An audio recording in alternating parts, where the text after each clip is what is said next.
Dia mah, dia boleh, wedding dah tu.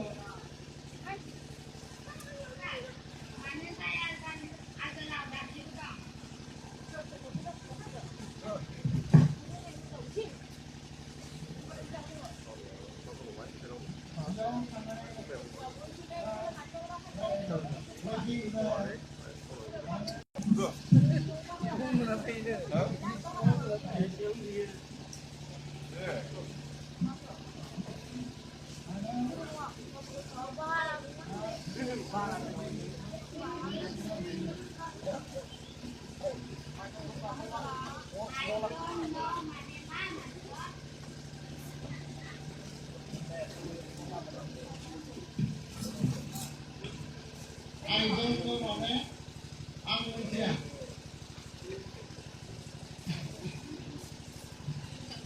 Dan Malaysia masuk sana ni.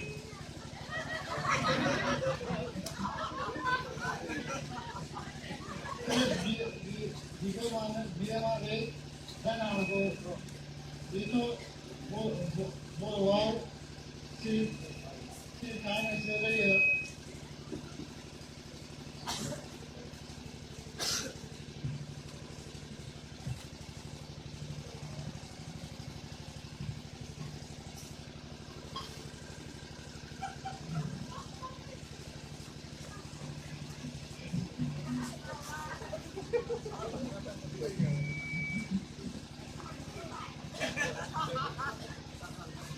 Bisa orang Dewa Buzia, bisa I don't know meaning ni dengan bicara, bisa je.